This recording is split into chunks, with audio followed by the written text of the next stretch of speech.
জীবনে কিছু কিছু দুর্ঘটনা আমার চোখের সামনে দেখছি যে চোখের সামনে মানুষ পড়ে যায় পিষ্ট হয়ে যায়। এমন মার দিছে রে ভাই।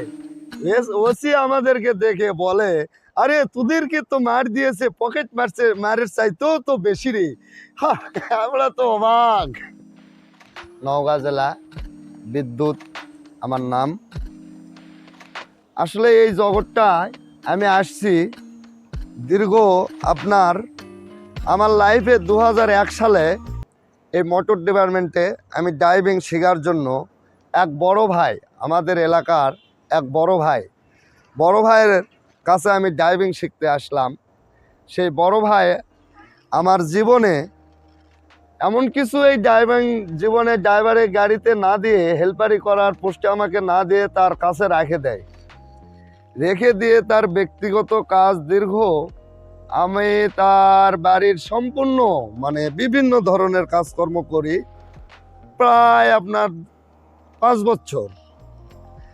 বছরের মধ্যে। এর মধ্যে ওনার একটা মাইক্রো বাস ছিল, আগের L300। এই মাইক্রো বাসে একটু করে নাস্তা করবা যেতাম, ওই ড্রাইভারের সঙ্গে একটু করে যাইতাম।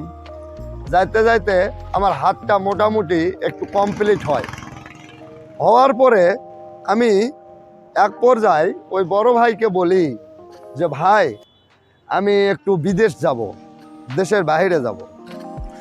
তখন ওই ভাই আমাকে বলল যে না রে, কেন বিদেশ যাবি, আমার যা আছে এক সময় অর্ধেক কিছু তোকে দেব, আমার সন্তান নাই, তুই আমার সন্তানের মতো থাকবি।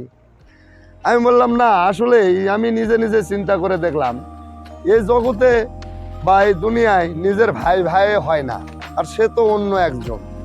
যাই হোক, সে পর্যায়ে আমি সেখান থেকে রাগারাগি করে ওই ভাইয়ের কাছ থেকে আমি চলে আসার পরে নিজে বিদেশ যাওয়ার জন্য একজনকে টাকা দেই। সেই 2005 সালে বিদেশ যাওয়ার টাকা দেই, বোনায় যাব। সেই লোক আমার টাকাটা চিটিং করে মেরে দিয়ে রাতারাতি পালে চলে যায়।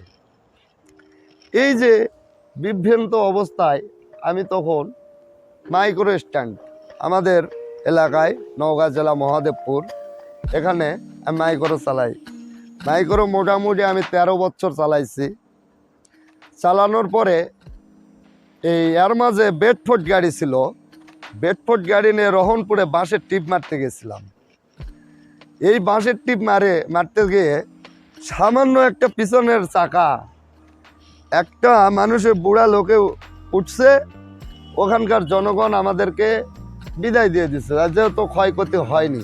কিন্তু দেখেন বিধাতার লিখন আর আমাদের কপালে কি ছিল। ইতিমধ্যে আমরা গাড়ি নিয়ে আসতেছি, রহনপুর থেকে মহাদেবপুর আসার মেন রাস্তায় উঠব। এর মধ্যে কিছু জনগণ আমাদেরকে এমন একটা রাস্তার তিন মাথা, যে এই দিক দিয়ে গেলে আমাকে মহাদেবপুর যাইতে হবে, এই দিক দিয়ে গেলে আমাকে রাজশাহী যাইতে হবে। এইটা আমাদের মধ্যে কারেন্টের পোল পেলাইছে একদিক, আর একদিক জনগণ। এই যে জনগণ, বেডফোর্ড গাড়ির জানালা ওই তো অতটুক, ওই দিক দিয়ে সেই আপনার ডিসেম্বর মাস ছিল, ওইটা 16 বা 17 ডিসেম্বর ছিল, অনেক আগেকার ঘটনা। এই যে জনগণের মার, হাই রে মারতে মারতে আমার পাকা রাস্তার মধ্যে আমি তো এইভাবে উপর হয়ে পড়ে যায়। এই যে বুড়া বয়স্ক লোক যে আসে সেই একটা করে বলে, এই শালার বেজাক মার, বলেই এক লাথি খাইতে এক পর্যায়ে আমি তো অবশ হয়ে যাই।